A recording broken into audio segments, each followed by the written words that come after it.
गांव का नाम था बेलापुर। नक्शे में छोटा सा बिंदु, लेकिन जिंदगी से भरा हुआ गांव। चारों ओर खेत, कच्ची सड़कें, सुबह बैलों की घंटियां और शाम को ढलता सूरज। इसी गांव के बाहर एक टूटी हुई मेड़ के पास एक कच्चा घर था। उस घर में रहता था महावीर किसान। महावीर कोई बड़ा आदमी नहीं था। उसके पास न ज्यादा जमीन थी न पैसा। सिर्फ 4.5 बीघा खेत, एक पुराना हल, 2 बैल और 2 बेटे। बड़े बेटे का नाम शंकर, उम्र 17 साल। छोटे बेटे का नाम दीपू, उम्र 14 साल। महावीर की पत्नी लक्ष्मी थी, सीधी सादी, कम बोलने वाली, लेकिन घर की रीढ़। महावीर की मेहनत। महावीर का दिन सूरज से पहले शुरू होता था। जब पूरा गांव सो रहा होता, वह खेत में हल चला रहा होता। उसके हाथों में छाले थे, नाखूनों में हमेशा मिट्टी जमी रहती थी। कमर झुकी हुई थी, लेकिन इरादे सीधे। वह अपने बेटों से कहा करता था, बेटा, जमीन चाहे सोती हो या बड़ी, उससे कोई फर्क नहीं पड़ता। बस फर्क इस बात का है कि तुम उस खेती पे, उस मिट्टी पे मेहनत कितना कर रहे हो, पसीना कितना बहा रहे हो। बस इस चीज़ में फ़र्क है। जितना चाहो उतना पूरा मन लगा के खेती करो, पूरा मेहनत करो, तभी ज़िंदगी में आगे जा पाओगे। याद रखना, ज़मीन छोटी हो सकती है, हालात छोटे हो सकते हैं, पर मेहनत कभी कम मत करना। शंकर चुपचाप सुनता। दीपू सवाल करता, पिताजी, आप इतना मेहनत क्यों करते हो? सुबह शाम बस आप खेत में ही लगे रहते हो। क्या आपको दर्द नहीं होता, कष्ट नहीं होता आपका? ताकि तुम लोगों को इतनी मेहनत ना करनी पड़े, ताकि तुम्हारे हाथों में मेरे जैसे साले ना पड़े और तुम्हें ज़िंदगी से रोज़ लड़ना ना पड़े। मैं आज जितना पसीना बहा रहा हूँ वो इसलिए है कि कल तुम्हें सम्मान के साथ जीने का मौका मिल सके। इसीलिए बेटा। गरीबी के दिन घर में पैसे कम थे। कभी नमक कम, कभी तेल, कपड़े पुराने, जूते फटे, लेकिन महावीर ने कभी किसी के आगे हाथ नहीं फैलाया। वह कहता था, बेटा, गरीबी बुरी नहीं है, लेकिन मेहनत छोड़ देना बुरा है। क्योंकि मेहनत ही वो रास्ता है जो हालत को बदलने की ताकत देता है। इसलिए मेहनत करना ज़रूरी है। लक्ष्मी भी साथ देती।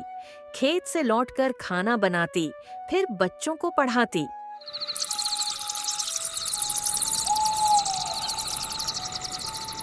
पिता रात को दिए की हल्की रोशनी में महावीर अपने बेटों को पास बिठाता। शंकर, दीपू, सुनो, अगर ज़िंदगी में आदमी बनना है तो पहले मेहनती बनो, तभी आदमी बन सकते हो एक अच्छा आदमी। क्योंकि मेहनत ही इंसान को पहचान देती है और वही उसे हालात से लड़ना सिखाती है। मेहनत करना ज़रूरी है। वह उन्हें बताता कि खेती सिर्फ काम नहीं है, जिम्मेदारी भी है, और मिट्टी माँ है।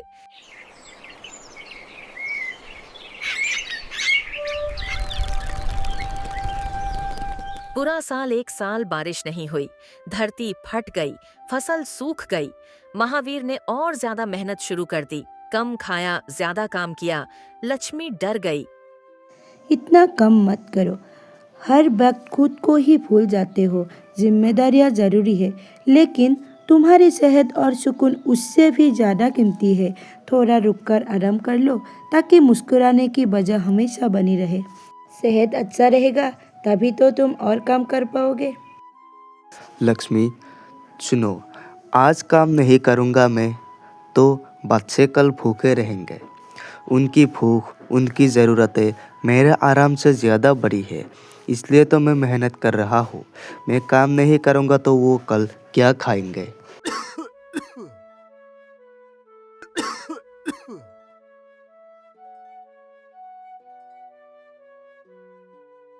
लगातार मेहनत ने असर दिखाया।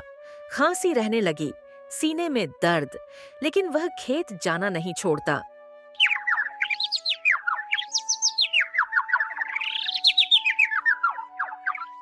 एक दोपहर तेज धूप में महावीर खेत में गिर पड़ा। शंकर और दीपू दौड़ते हुए आए।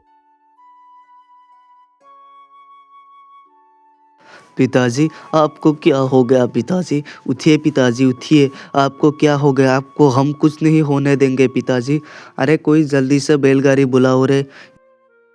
पिताजी, हम सब आपके साथ हैं पिताजी, आपको कुछ नहीं होने देंगे। उठिए ना पिताजी, उठिए ना पिताजी।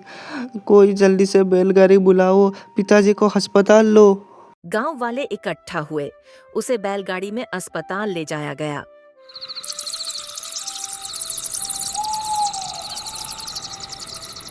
उसी रात महावीर ने अस्पताल में ही अपना देह त्याग दी।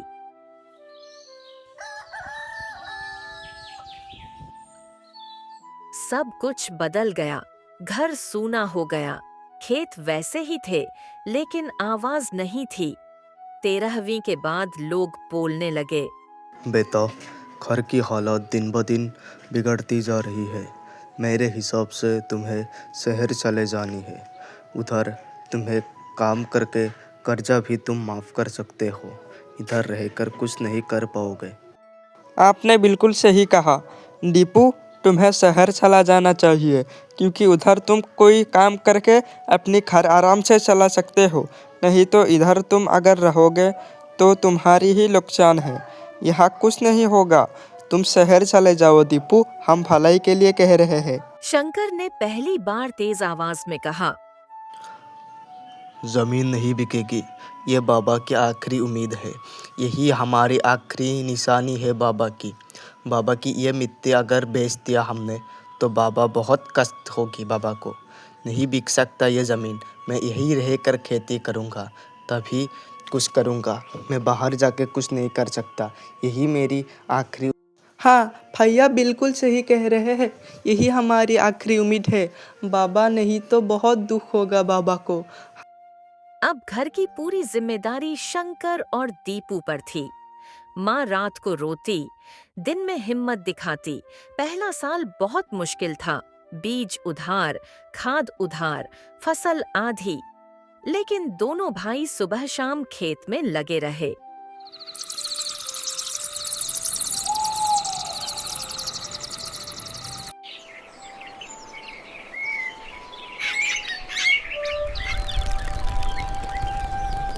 धूप, पसीना और दो भाइयों की जिद।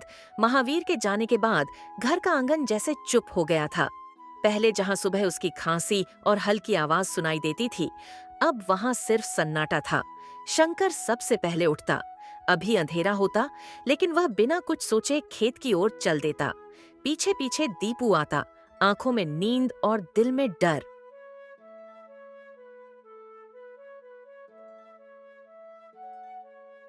पहला साल दोनों भाइयों के लिए सबसे भारी था। न अनुभव पूरा, न पैसा। माँ की आंखों में चिंता और गांव वालों की बातों में ताना। इतनी छोटी सी उम्र में खेती, मेरे हिसाब से तो इन लोगों के हाथ से ज़मीन निकल सकती है। ये खेती इन लोगों से नहीं हो पाएगी। आपने बिल्कुल सही कहा, इतना छोटी उम्र से भला कौन खेती बाड़ी करता है। हमारे बेटे को देखो, शहर में जाके नौकरी करने लगा है, पर ये दोनों देखो खेती में लगे रहते हैं। हाँ, बिल्कुल सही कहा तुमने रमेश। ये दोनों की जीवन में कुछ नहीं हो पाएगा मेरे हिसाब से तो। लेकिन शंकर ने किसी की नहीं सुनी। उसने दीपू से कहा, दीपू सुन, अब रोने का समय नहीं है। या तो हम खेत को अपनाएंगे, या तो खेत में हम दोनों मिल जाएंगे। हम पूरा मेहनत करेंगे, तभी जीवन में आगे हो जाएंगे। तो हम पूरा दिन रात मेहनत करके कुछ ना कुछ करने के लिए सोचना होगा। तू भी ऐसे बैठकर कुछ नहीं कर सकेगा। तू भी मेरे साथ पूरा खेत में लग और पूरा मेहनत कर। हम दोनों कुछ ना कुछ गाँव वालों को करके दिखाएंगे। ठीक है भैया, आज से मैं भी आपके साथ पूरा मेहनत करूँगा और पूरा दिल लगा के काम करूँगा। हम दोनों पूरा दिल लगा के अगर खेती करेंगे तो जीवन में आगे जा पाएंगे। हम दोनों को कुछ ना कुछ करना ही पड़ेगा भैया, नहीं तो गांव वाले बहुत ताना सुनाते हैं हमें। इतना ताना सुनने का मेरा भी इतना अभ्यास नहीं है भैया, हमें कुछ करना ही पड़ेगा जल्दी से जल्दी।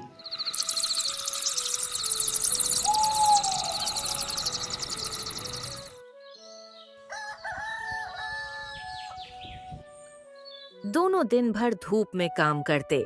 पसीना बहता, हाथ छिलते, पीठ जलती। लेकिन वे रुकते नहीं। लक्ष्मी कई बार रात को चुपचाप रोती, कभी कभी कहती,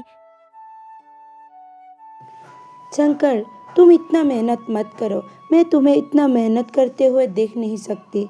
तुम एक काम करो, तुम शहर चली जाओ, उधर एक नौकरी ढूंढ लो और हमारा जीवन भी अच्छा होगा और तुम्हारा मेहनत भी कम होगा।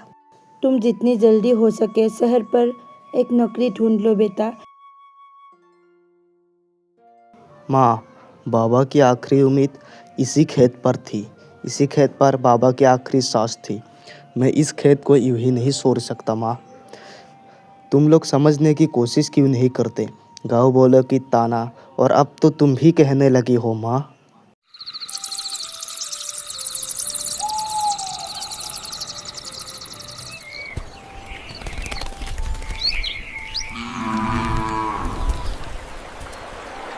शुरुआत में बहुत गलतियां हुई। बीज ठीक नहीं चुने, खेत की मेड़ ठीक नहीं बनाई, कई बार फसल ठीक से नहीं उगी, कर्ज बढ़ता गया। एक दिन दीपू टूट गया, बोला, भैया, क्या ये काम हमसे होगा भी? मतलब दीपू, तू हिम्मत रख। एक ना एक दिन हम ज़रूर करके दिखाएंगे गाँव वालों को। गाँव वालों भी बोलेगा। भैया, आपके ऊपर तो मेरा पूरा विश्वास है, पूरा 100% आपके ऊपर विश्वास है कि आप एक ना एक दिन कुछ भला कर कर दिखाएंगे। तुमने सही कहा सोतू, हम एक ना एक दिन कुछ बड़ा ज़रूर करके दिखाएंगे। ये गाँव वालों भी एक ना एक दिन बोलने लगेगा, है ना सोतू? ज़रूर करेंगे दोनों। हाँ भैया, इसलिए हमें पूरा मेहनत करना होगा, दिन रात एक करके मेहनत करना होगा हमें। शंकर ने पुराने किसानों से बात करनी शुरू की। किसी से किताबें लीं, किसी से नई खेती के तरीके सीखे। उसने तय किया, अब हम एक फसल पे ही निर्भर नहीं रह सकते। अलग अलग फसल उगानी पड़ेगा हमारे खेत में, जिससे फसल भी ज़्यादा होगा और विक्रेता भी ज़्यादा होगी, और ग्राहक भी हमसे फसल खरीदने के लिए रेडी होंगे। तो हमें कुछ करना पड़ेगा जल्दी।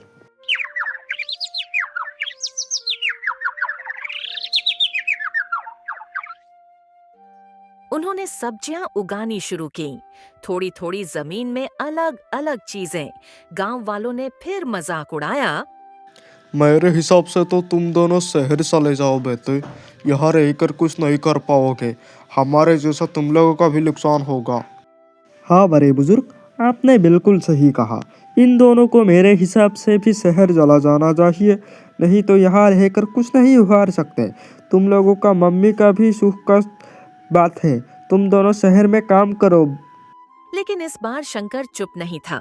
उसने कहा, सासा, आप लोग बार बार हमें क्यों परेशान कर रहे हैं? हमारी इच्छा नहीं है ये ज़मीन बिक देने का। हमारा ये पापा का आखिरी उम्मीद है। हम ये ज़मीन नहीं बेच सकते चाचा। आप लोग क्यों समझने की कोशिश नहीं करते हैं? कुछ महीनों बाद पहली बार ऐसा हुआ कि फसल पूरी तरह खराब नहीं हुई। मंडी में जाकर सब्जियां बेचीं। पैसे बहुत ज्यादा नहीं थे, लेकिन पहली बार उधार लौटाया गया। लक्ष्मी ने चुपचाप दिया जलाया। दीपू अब बच्चा नहीं रहा था। वह हिसाब रखने लगा, कितना खर्च, कितना फायदा, सब लिखता। उसने कहा, भैया, अगर हम सही से गिनती करें, गिनती में कोई दिक्कत ना करे, तो हमारी पैसा और भी बचेगा और नुकसान भी कम होगा।